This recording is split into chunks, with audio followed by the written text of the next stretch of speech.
This really isn't my forte. It's been fine, but I feel like even comparing it to the numbers of the Sentra on paper, it should feel more peppy than it does. I don't know, it just feels slow and sluggish. It feels like it needs more power. It feels like the GT Line Turbo really is the one that you need. Hey Gearheads, and welcome to Garage Talk. I'm Corey, and this is a 2025 Kia K4, an all-new vehicle for them, replacing the Forte in their lineup as a compact sedan that ain't so compact anymore. This goes up against the Nissan Sentra we most recently drove and tested, as well as segment sales leaders in Honda Civic and Toyota Corolla. Is this worth a look? Well, we'll get into all of that. Stay tuned.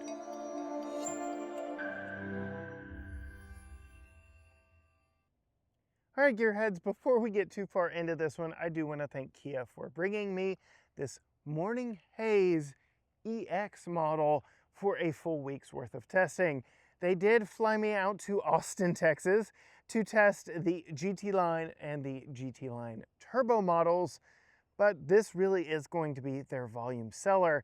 It slots above the base LX and the mid-trim LXS.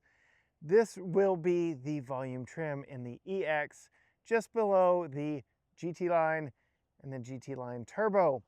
All but that GT Line Turbo get the same engine as what we have here. A 2-liter, naturally aspirated, 4-cylinder, mated to what Kia calls an intelligent variable transmission, but the rest of the world calls it a continuously variable transmission, a CVT. We'll get into that here momentarily, but the power numbers on this are very similar to what we saw on that Nissan Sentra with its 2-liter naturally aspirated inline 4-cylinder. Here in the Kia, it makes 147 horsepower, 132 pound-feet of torque. That is less than the 149-145 combo from the Nissan Sentra. And again, both have their drawbacks with a continuously variable transmission, but we will really get into the details of what this has been like living with when we actually set off and put it into motion. Getting to live with it longer than my short time in Austin has definitely brought a few things to light. But closing the hood here, the K4 styling, very out there for the segment, but very much in line with the rest of the Kia lineup. We get these LED running lights, turn signals that are amber. The brand is going heavily into amber running lights, but with that star map pattern, as they call it. Multi-element LED headlights here, even on this mid-trim EX. And there are a lot of up-level goodies that we get on this EX, in addition to what is on the LXS. Whew, that's a mouthful to say. That makes this more like a GT Line non-turbo. Yeah, the model lineup is a little strange. Yes, as we come across the front of the K4, very unique styling for the segment, but definitely in line with the rest of the brand with those star map lights. I did want to come around and show you the amber turn signals, but the amber running lights as well, just how that works. So we've got the turn signal on the driver's side and the amber running light here on the passenger side. As we come in, these wheels are the GT Line wheels that come here on the EX. They are Kumho Solus tires. They are 225/45 R17. So yes, 17-inch wheels and tires versus that Sentra SR's 18s. And they've got a unique design to them. I like them well enough, and I really do like these Kumho Majesty Solus tires. And take a look at the entire profile. You'll see exactly what I meant in the intro about this not being so compact anymore. Put this up next to a K5 and you might mistake them both for the same size class vehicle, just because this really does feel like a large vehicle, mostly because of everything behind that rear door there and the way that the engineers, designers kind of went about that whole design process back there. I go into full detail on the design in both my GT and GT line turbo videos, but yes, this design element right here that almost makes it look like a hatchback liftback is really what gives it its overall big visual size and presence on the road. It kind of gives it a hunchback look, again, like it should be a hatchback or a liftback. As we move back here to the way back, you can see we still get incandescent brake lights and turn signals, but we still get that LED star map lighting, running lights back here.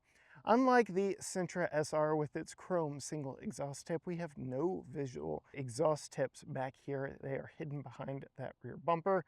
Very interesting design, center rear backup light right under the license plate there, and just an overall clean design. No model designation on any model of the K4. That goes all the way up to GT line turbo. They keep that very hush-hush.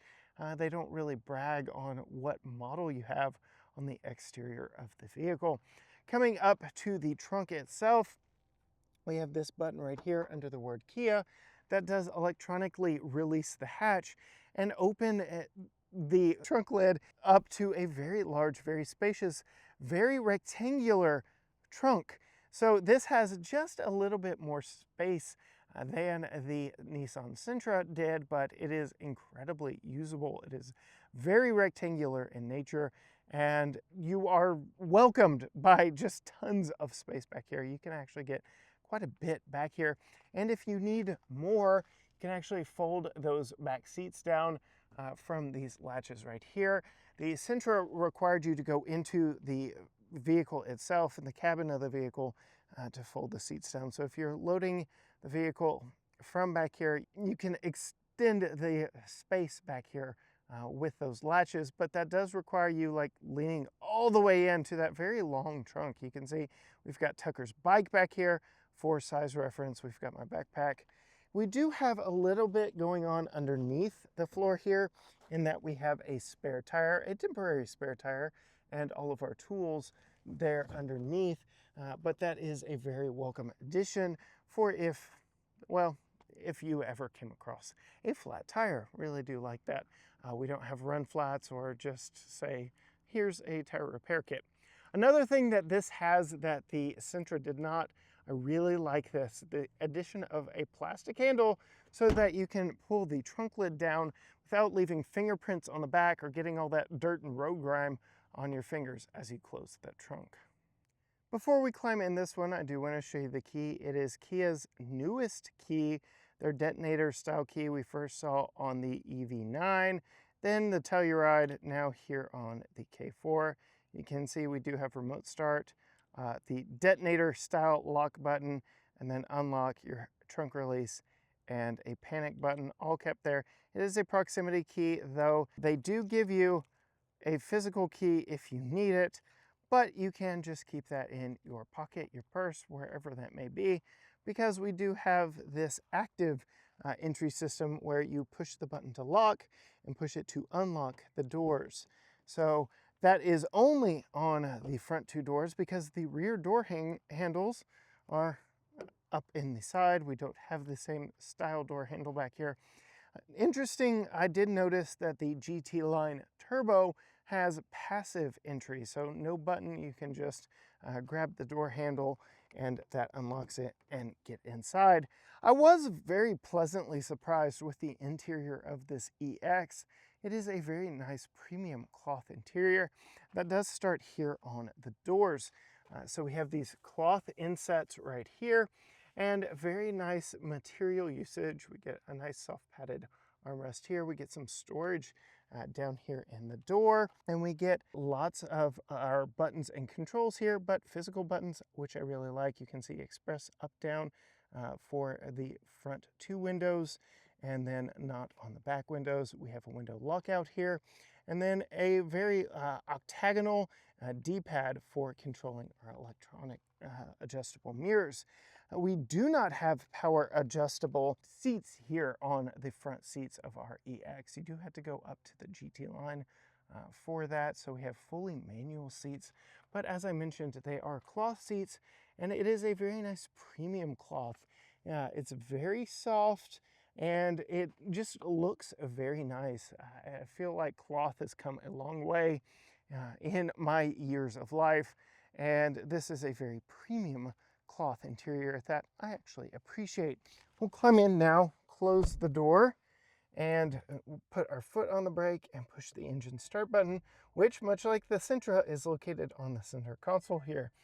You can see now everything comes to life, and this is where we get some of our biggest differentiator metrics from this Sentra. We get a 12.3-inch digital gauge cluster. We get a 12.3-inch infotainment screen with wireless Apple CarPlay and Android Auto, which I'll have to show you when I am not filming on my phone when we get the GoPro set up for our driving. We have lane centering and lane keeping on this, which is really nice. Lots of driver assistance stuff. We do have adaptive cruise control, 2 different drive modes, sport and normal. We'll get into that when we're actually mobile later. Electronic parking brake, traction control, your brightness control here. Your hatch release is down there. I do want to go ahead and show you that we do have a locking fuel tank, and your trunk controls are both down here on the floorboard. It's kind of an old school way of doing that. No electronic buttons for either of those things, but that's okay. Coming over to the dash, we do have dual zone automatic climate control up here, but Kia has undone one of my least favorite things from a lot of their other models, most of their other models, and they stole a little tidbit of technology from the EV9. So we have all of our physical controls down here, but we have some touch controls up here on this helper screen. So no more OLED screen here that you have to toggle back and forth between HVAC and your infotainment. All your climate stuff is still up here, and then you have some physical controls for quick access down there. Really do like that. We still get physical controls for our infotainment stuff. We get a volume roller wheel here. And like I said, a 12.3-inch infotainment screen. Here in just a moment, I will show you Apple CarPlay on that. Moving down, we have some USB-C charging ports. We have a Qi wireless charger, though I don't know why they did the General Motors thing and put it in the center of this section here. It does kind of kill your overall storage space if you're using it for a wireless charger. And then moving back, we do have a pretty cool gear selector. It's very angular in its design to mimic the angles of the bevels here and the angles on our D-pad here. But unfortunately, it is tied to that intelligent variable transmission. When we do put it in reverse, it does trigger our backup camera. We only have a backup camera on this. And perhaps this is where our comparisons to that Sentra kind of come to an end, because that was a top trim, nearly $30,000 Sentra. This is a $25,000 mid-trim Kia K4. You can start out with a GT line turbo at just under $30,000. There aren't a lot of options that you can get on it, and there you have more power, a better transmission than this and the Sentra that we compared it to. So dollar for dollar, this is not a direct comparison to that Sentra, but if you're looking at a lower trim of Sentra versus this trim of K4, the engine and powertrain are similar. I do like how Kia does give you a quick access button for the camera down here. I have auto hold for when you're in traffic down here. Interesting that they didn't put like the traction control button over here. It's over my left knee instead. Coming back to storage, we do have a big open cubby here that we can deploy a couple of cup holders, and then you still have some storage around it. Kia's really been leaning into that lately in most of their vehicles. You either love it or hate it. Coming back here, we have a decent sized center console. You can see this is where we keep our go bag, but it's plenty roomy in there. Looking at the glove box, you can see it is slightly damped, but not lined with felt. Doesn't just completely flop down on you. And then these seats, again, very comfortable seats, very nice premium cloth on them. I've liked them well enough. They're actually very well bolstered here on the side. Coming to the rearview mirror, we have just a simple, old school, tried and true, very cheap to replace at your nearest auto parts store rearview mirror that you can flip for a dimming function. Not a lot going on there. We have our controls for our lights up here. No sunroof, not a lot going on. That does mean when you come to me, I've got a decent amount of headroom, though I do have the seat lowered all the way down. You can manually crank this up or lower it down, though I will say with my 5-foot wife, we have been cranking it up and down every time either one of us gets in it. So power seats with memory would be preferable for the two of us if we were to buy this and live with it, but I'd say it's doing a fairly good job. And like I said, I've got plenty of headroom thanks to no sunroof here on this one. But the overall exterior size of this does mean there's some surprises in that back seat, so let's go take a look back there. So yes, as I showed you, the door handles are hidden up here, which gives a nice clean look to the doors back here.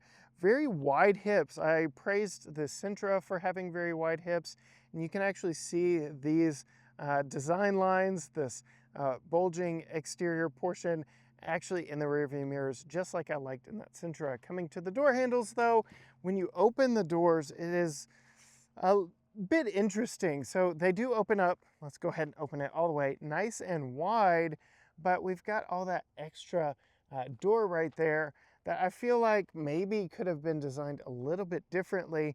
I'm a little worried, though it hasn't happened yet, that Tucker could swing that door open and very easily ding a car next to us.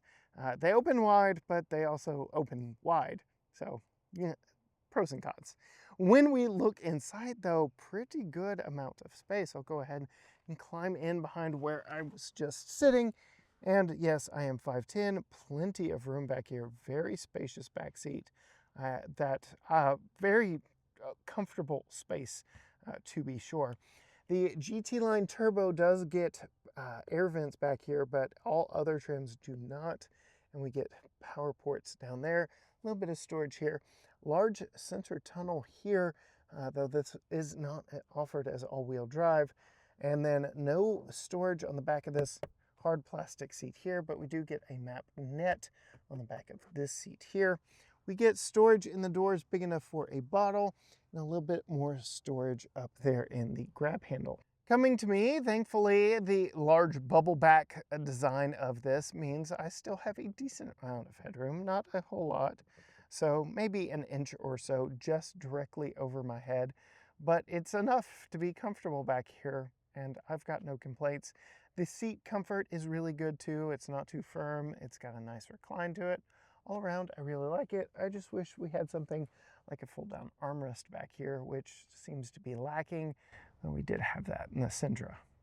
Before we set off, though, I did want to show you Apple CarPlay and Android Auto, which, again, is wireless. So I have an iPhone. Apple CarPlay works very quickly, very large, very clear, very crisp screen. I like it a lot. It works very well. And then, of course, yes, you can dive into all of your Kia settings from there, but really do like it. No branded stereo here in this EX model. Again, you have to go up to top trims for that, but setting off in this one, again, 2-liter naturally aspirated 4-cylinder. We do have 2 drive modes. I'll go ahead and put it in sport, and we'll see exactly what this is like setting off 0 to 60 with our partners from Racebox. And ready, set, here we go. Okay. Does that CVT thing where it kind of groans, but it is giving me simulated shifts from 8 speeds. And, well, it's about on par with that Nissan Sentra we just tested. 8.7 is what we saw with a Sentra. 8.6 is what we saw here in sport mode with just a little less power. But that Sentra didn't have different drive modes. We will try this acceleration test thing a little bit later. We'll do it more how most customers would test it, in that I'm not going to brake torque it like I just did. I'm going to go from a stop and just floor it, see where we go in normal mode at that. So yes, intelligent variable transmission and that 2-liter non-turbo under the hood. And that's why I get into, this really isn't my forte. It's been fine, but I feel like even comparing it to the numbers of the Sentra on paper, it should feel more peppy than it does. I don't know, it just feels slow and sluggish. It feels like it needs more power. It feels like the GT Line Turbo really is the one that you need here in this segment. It's not slow by any means. I mean, I have been in slower vehicles for sure, but 867 from sport mode and brake torquing it is not quite there for me. And I don't know, I just feel like this engine transmission combo falls a little bit short for me. It is the engine transmission combo that most of you who have bought or consider buying the K4 are probably going to end up with. And I will say it is fine, but it's just a little anemic for me. And I like high horsepower, lots of stuff. If you want to get Holly's impressions on this powertrain, hit the subscribe button down below and ring the bell, because the next video that drops, she will be behind the wheel. She'll give you her opinions on what it's like, not from somebody who likes big V8s. Otherwise, driving it down curvy roads like this, another interesting differentiation between this and the Sentra, we have a torsion beam rear axle, so no four-wheel independent suspension. It's fine. I don't really feel like it's a big complaint. I think on paper, torsion beams get a lot of bad press, but honestly, it's doing just fine. I would say it's comparable in its ride handling behavior to that Sentra that I just drove down this road like 2 days ago almost. It really has not been that long. It does not feel just like a downgrade in suspension. Mazda in their Mazda 3 uses a torsion beam, and you know, they've got all these performance aspirations from their Zoom Zoom heritage. But yeah, I'd say it is fine. It is a cost-saving measure, I know, but I know a lot of you read the spec sheets and go, oh, torsion beam, out, I'm getting independent rear suspension. It's fine. It's fine. It really does ride quite well. These roads here are anything but perfect, and it's not beating me up. There are some segments in here where you get a little bouncy, but that's more how, right on cue, that is more how it is sprung than the fact that we don't have four-wheel independent suspension. I'd say it's perfectly fine. It's going to do the job that most buyers are asking of it. And that really is the story here. At just over $25,000 for this model as it's equipped, I'd say you're getting quite a bit for not a lot. You're getting two very large screens here in front of you with the 12.3-inch gauge cluster and the 12.3-inch wireless Apple CarPlay and Android Auto. You're getting a decent powertrain, though it is a little on the underpowered side. My impressions of the CVT, again, good, not great, but in regular traffic, it gets the job done. Though I would like to see a regular stepped automatic. Though I did mention when we were accelerating, it was kind of shifting. You can even slap it over here into manual mode and go through 8 simulated gears, kind of like what Subaru does with their CVTs.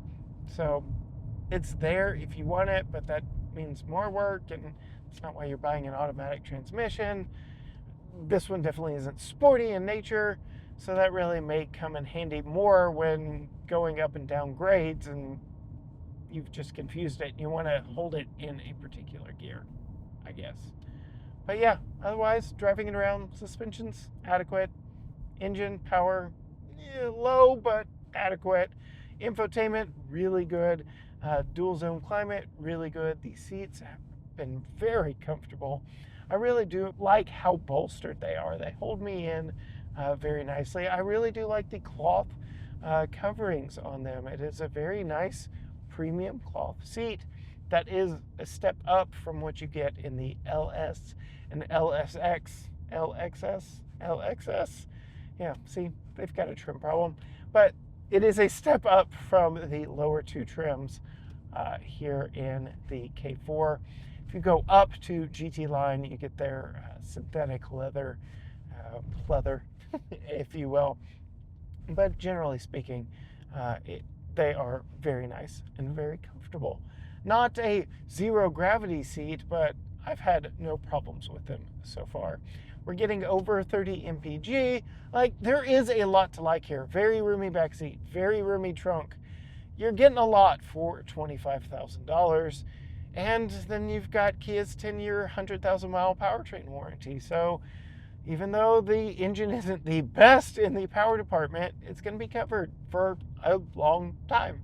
So that has to account for something in your buying experience. Further details on what you get for this price point down in the video's description below. As we come to the end of the windy bit and back out to a straight section of road, we're going to do 2 more acceleration tests. I'm going to do both of these in normal mode. I'm going to do both of these without brake torquing the engine, much like what you would do if you needed just to get up and go. So I'm going to come to a complete stop up here and then move from the brake to the accelerator and just see how quickly we can go here in this K4 EX. So full stop right there, standing on the brake, and then I'm going to move over to the accelerator. Ready, set, go.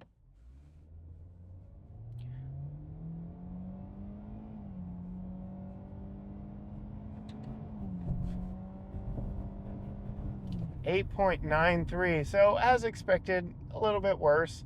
That's not too shocking because I'm not preloading that engine and getting it ready to go. I didn't have a lot of wheel spin when I did brake torque it, and there's no turbo lag, but we were also going uphill slightly. So now we're going to be going downhill slightly, same stretch of road, different direction, same process, normal mode, full stop, going from the brake to the accelerator.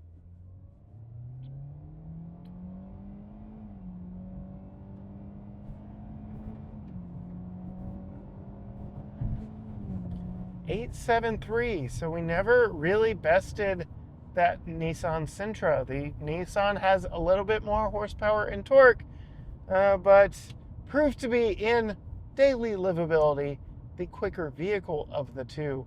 Yes, this has sport drive mode. Yes, I could shift through gears if I wanted to, but yeah, there's that. Another thing interesting comparing this to that Sentra before we close out is the fact that there is no engine start-stop in this vehicle. So in theory, it will last longer because the most detrimental time that an engine exists is during startup. It is least lubricated during startup, and having that engine start-stop feature where it cuts off the engine when you're stopped in traffic, starts it up again when you get ready to go, that's not great for the longevity of some powertrains, and this doesn't have it at all. There's no button to push to defeat it. And that may be its biggest selling point over the Nissan Sentra. No engine start-stop and fairly comparable fuel economy. I think we're off by 1 mpg in the city, which is 1 mpg lower, though it's 1 mpg higher on the highway due to its more aerodynamic design, and then 33 combined, which I think is right in par with what the EPA rates that Sentra. So if fuel economy is an issue or engine longevity is an issue for you, maybe consider this over the Sentra. Well, that is about it for my time here with this 2025 Kia K4 non-GT line model, but the EX, perhaps the volume seller.